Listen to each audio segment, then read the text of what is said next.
Are you a lifelong fan of General Hospital? Are you a new fan who wants to know more about the history of the show? Do you enjoy talking about the show with others? Do you find yourself yelling at the TV? Is your self-care an hour a day in Port Charles? If so, we invite you to join hosts Amanda Kimmel and Shannon Coach at the place where all the hidden conversations take place and secrets are revealed. Meet us at Pier 54, a General Hospital fan podcast. Hi! Hi! Welcome to the Port Charles 411 about the story of soaps. I wasn't impressed. I thought it was cool. I thought it was interesting to hear the background of some things. And I thought it was great that they didn't really have soap opera stars being the ones that were talking. Yes. I mean, okay. Yes, they did. That wasn't the whole thing. Yes. It gave other... I liked it from the information side because it's always neat to hear how things got started and changed. And like we mentioned on the weekly recap, the comparison of the old radio shows to now we have podcasts. I had never made that connection before, so that was interesting to hear.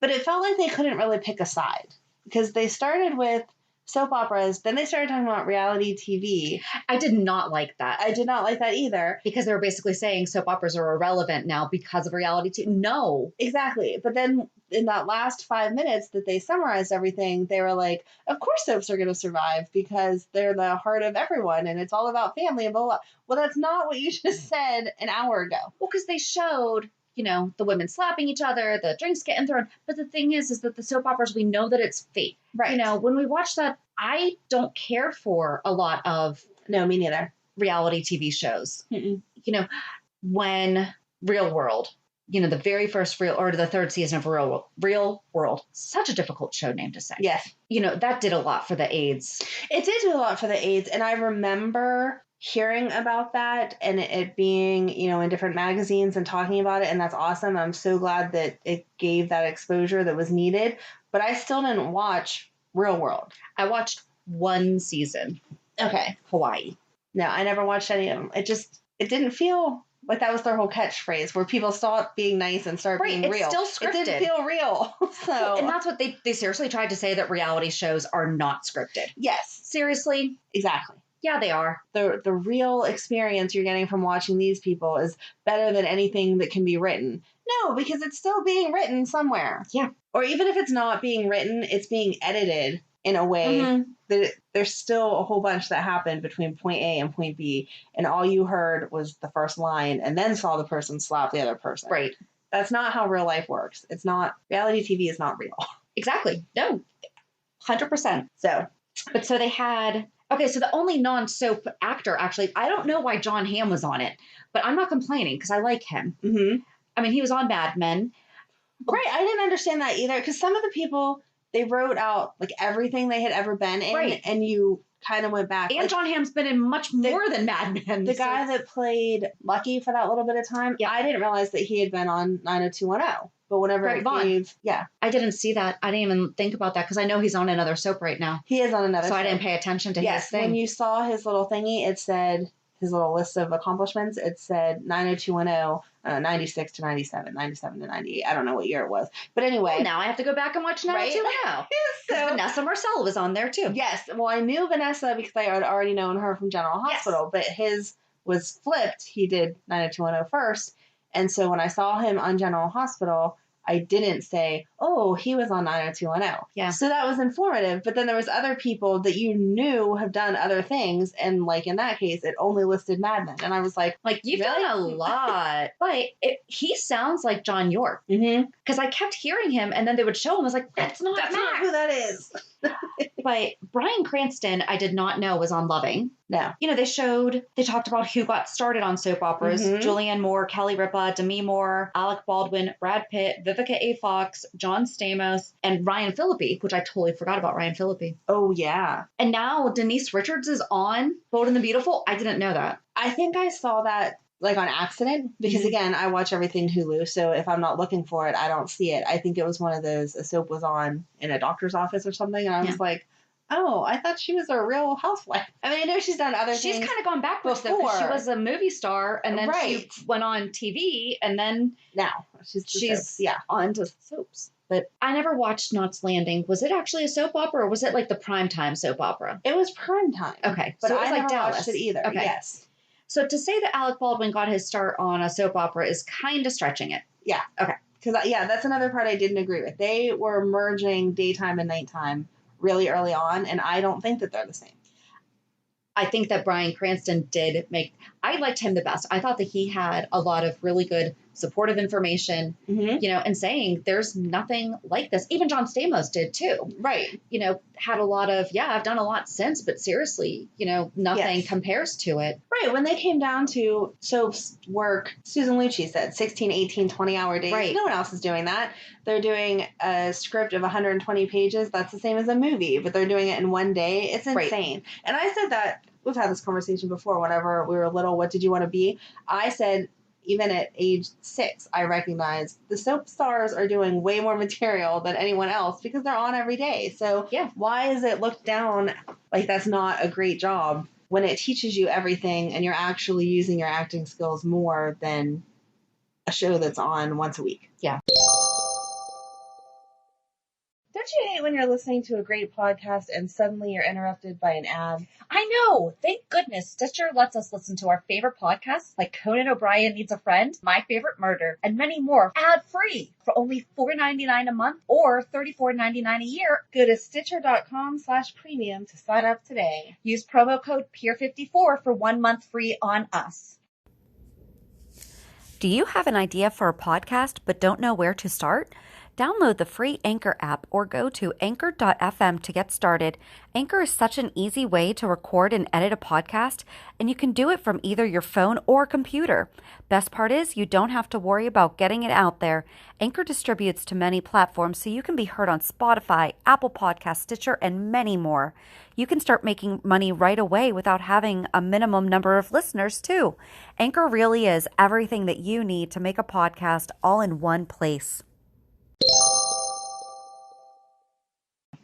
I do think we need to read the book, The Survival of Soap Operas. Yes, that would definitely have to be a book club book. I think the distinguishing thing, though, is, so like with Knots Landing, like I didn't know. I could understand categorizing it as a soap opera if it went year round. Right. I don't know if it did or not. I don't And I don't know, I don't think Dallas did either. No. So, I'm pretty sure that those were but all... I get what they're saying, and how Desperate Housewives even got made by saying it's a soap opera, but with comedy. Yes. But it's a dramedy. But that's the whole point. When Desperate Housewives came on, there was a lot of backlash against that because it was like a soap that now you're putting at nighttime. So all of those shows that they were pretending were soaps that were played at nighttime before obviously weren't really soaps because they didn't get that backlash that Desperate did. Yep. I love that Chandra Wilson sat there and went down her line. And I love that they have her on General Hospital as a screen credit. Like, she's been several different characters. She has. She's like, well, my mom watched this and my grandma watched this. And so I watched this and now I watch them all. And I was like, she was adorable. She was. I love that she's as enthused by it as we are. And the lady who said that it's her thing, and she's like, every night I just make myself my little dinner and I sit in front of my little TV and I have my little time for myself. And I'm like, yeah, we do that too. That's the whole point of it. Yep. Oh, my favorite part was when Carol Burnett was talking about the telegram. I laughed so hard. I did not write down. Did you write down? I did not write down what it was, but I was dying. Yes, because you could totally see that happening. Even nowadays, if I text you, if you're on vacation and I text you and JD wasn't as aware of the world as he is of soap stuff, he would be like, what the heck is Amanda talking about? So-and-so died. This person's in a mental hospital, blah, blah, blah. It would be hysterical. So-and-so killed someone else. Yeah. It'd be like, what? And I just love, can you imagine being that manager who got that telegram in the middle of the night and is like, I have to deliver this to this woman. Should I be calling a doctor to make sure she's okay? And I love that her husband had the total typical response. Oh my gosh, they're talking about her stories. It's not anything. That was funny. Yeah, that was my favorite part of all of it because it was so realistic. So I guess Agnes Nixon is the person who started the soap opera on TV. They kept saying that she was kind of the creator, right?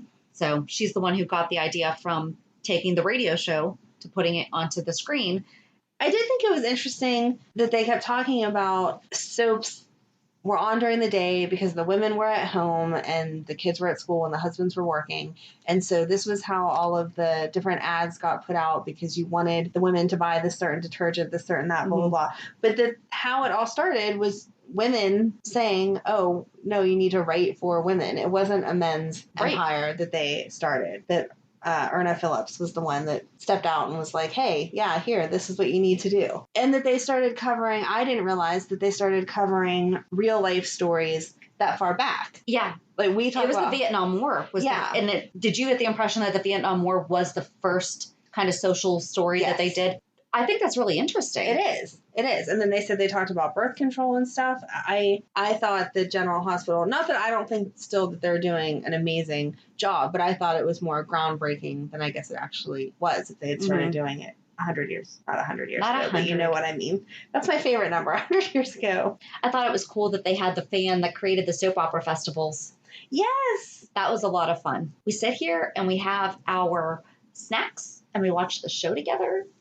And it was so She was fun. She talked to the TV the same way that we do. Whatever happened on the TV was like, I didn't know, whatever. And she's like, except you did. And the husband's like, oh, did she? Yes, that was her boyfriend's blah, blah, blah. And I was like, I yell at the TV the same way. So, and that was cute. The guy who said that he calls schizo-soapia-nervosa when people cannot distinguish between, I thought it was great that they did that whole section on people not distinguishing between the character and the soap star. Right. I feel like they should have taken the scene from Friends where Brooke Shields has that. You don't watch Friends. I have seen enough Friends to know what you're talking about. Brooke Shields thinks that Joey Tribbiani is Dr. Draco Mori and flips out on him because she sees him on TV and how are you here and blah, blah, blah, blah. But I mean, there's really people who can't separate. Right. It's hard sometimes. Even whenever we talk about them, you're better at knowing all of the actors and actresses' names because in my mind, even when I'm talking about the actor or actress, I still use their stage names. So, not that I think they're the same person. I know. Not that crazy, but it's just easier to say their name, and that's where you're at. I know. Oh, how about that whole home shopping club shop the soaps? I know. Why do we not have this? I'm so glad they don't have that anymore. I would be so broke. Not like dolls and stuff. I don't want dolls of the characters, but stuff that they use, or outfits. Yeah. We talk all the time about, I loved the dress so-and-so wore, or I loved the sweater. That one sweater Carly had, we wanted that. Yep. If we could have just gone to QVC and bought it, that would have been dangerous. Been done. So I love that they talked about soap line. I like that they talked about the impact of OJ. Yeah. I want to know when this was done. Me too. Because it was fairly recently because they kept showing the clip of Ava going over the parapet. Mm-hmm. And that only just recently happened. And it was dedicated at the end. The woman it was dedicated to just passed away in February. Yeah, because I was like, who is she? And that's what I was just looking up. Mara Mant. So she was actually one of the executive producers of the show. It says the story of soaps marks the third time that ABC and People magazine have partnered on a documentary event and is produced for ABC television by the production of Meredith Corporation with executive producers Bruce Gersh, Bruce Robertson, and Dan Wakeford, and by Maggie Vision Productions with executive producers Mara Mant and Rebecca Gitlitz. Oh, okay. So I guess she was one of the executive producers on the show. Got it. I did not know that either. Okay. So, yeah, I have just looked her up too to see why it was being dedicated to her. And then when it said she passed away in February, I was like, oh, okay, so this is fairly recent stuff. Yeah. And I want to know now what other documentaries People Magazine and ABC have done. Rabbit Hole. Yeah, I was just going to say. There's only two more. If this is the only third, then there's only two other ones that they've done. Just opened a rabbit hole. But okay. I like that it talked about Susan Lucci winning her Daytime Award after 18 times of being nominated and not getting it. Yes. And how mad is Carol Burnett that they still took All My Children off the air? She's like, I'm still mad. Yes, I'm still mad too. I missed the whole lineup. That was the way you're supposed to watch them. I know that, it is sad to think about the fact that there's only 4, and then we're sitting here going, are we going to be able to survive this? Right. I did like that they kept showing the clip, or didn't keep showing it, but they showed the clip about the home video was a hot item in the 80s, and it was featured on 2020, and it literally just showed the guy, and I know I just used literally wrong, popping the VHS into the recorder And Barbara Walters goes, that's freedom. It made me think of that show that's on, The Goldbergs, where it's all the 80s stuff. And I thought, yeah, I don't remember. In my mind, we always had VHS. Oh. So I don't remember it being a big deal when we got it. I remember when we got it, and the first VHS tape we got was E.T. Who, by the way, the mom from E.T. is who played Patricia Spencer. Oh, right. There you go. I looked that up for Friday's flashback because it was just part of the article. I was like, wait, that's Elliot's mom. You're such a dork. Elliot. Oh my gosh. Alrighty. And it says soaps do about 250 episodes a year. They mentioned that little tidbit in there. They work all the time. Overall, I thought that it was really good. I thought that it was educational. It gave us some... Yeah, I wasn't disappointed with it, except, again, I felt like it was an inconsistency because we obviously don't want soaps to end. Mm-hmm. And it felt like until that last 10 minutes that that's what they were saying was this is where it started and now we have reality TV. And then they were comparing stories that are on in the evening, like they showed flashes of This Is Us and whatever. That's not a soap to me. I don't. But here's I felt like they were showing that stuff as support of soaps for people who say, it's a soap opera, that they were like, yeah, but look at what you're watching is also. Right. I guess I appreciated that they are giving soaps the credit for laying the groundwork for all these other shows. Now they can go as extreme as Desperate Housewives went, but it still felt like it was leading us to saying, and now soaps are going to be over. Right, and then now we have replacements. And that's not true. No. And in the last 10 minutes, they said, are soaps ever going to end? No, we don't think they're going to because there's always a place for this. You're growing old with characters and they're your family and you have an invested interest in them, which makes me happy because I don't want it to end. But it just felt like they switched it in the... I agree. I didn't even write anything down about the reality shows because I was like, no. I just wrote about the fact that... And if you like them, that's fine. It's just... Right. We just don't. It's total personal choice. I just kind of like you have to know that the character that your soap is portraying is not the real actor.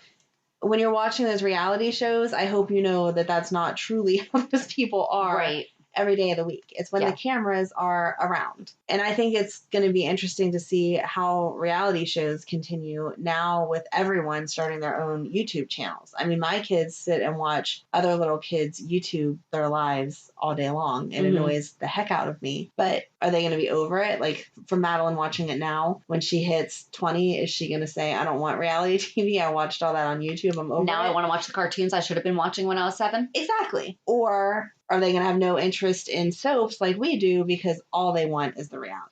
I forget who it was, but someone said something about we need our escapism. And I think that's the thing, is that soap operas do bring in real life situations. However, they stay bipartisan. Right. They stay real, but they also, and they talk about real situations, but they don't, there's no agenda. Right. It's all of the information, and then you get to take from it what you will. Yeah. They're not trying to tell you what to think or feel. Yeah. So, I don't know. I mean, I would be willing to watch the other two and discuss those also. See what People Magazine and... We're just going to look them up right now because they might not even be... So one of them is, in their own words, it's a story about the royals. Oh, not watching that one. Okay. And, I did watch this one. It was Charles Manson and the Family. Oh, all right. Well, then never mind. I guess we only have to. Oh, no. Have I seen this one? Oh, no. Oh, yeah. No, I have. It's Truth and Lies, The Family Manson. Yeah, I've watched that one. Okay. You want to talk about Charlie Manson? No. Okay. No, thank you. Well, I guess this is the only one we need to watch then. Never mind. Yep. So I guess join us on Monday as we talk about what we're not sure. What about Nurses Ball? It's going to be something about the Nurses Ball. Something about the Nurses Ball. So. If you need info about the Nurses Ball, you can go back to last May. Oh, wow. I think it was. So have a good weekend. And we'll meet you at the pier. Bye. Bye. If you enjoyed today's show, we invite you to go to peer54podcast.com to subscribe on your favorite platform. Don't forget to leave us a review. And you can also follow us on many social media channels. Just search for Peer 54 Podcast. Also, we are not perfect, so if there is something that we missed or messed up, just let us know by emailing us at peer54podcast@gmail.com.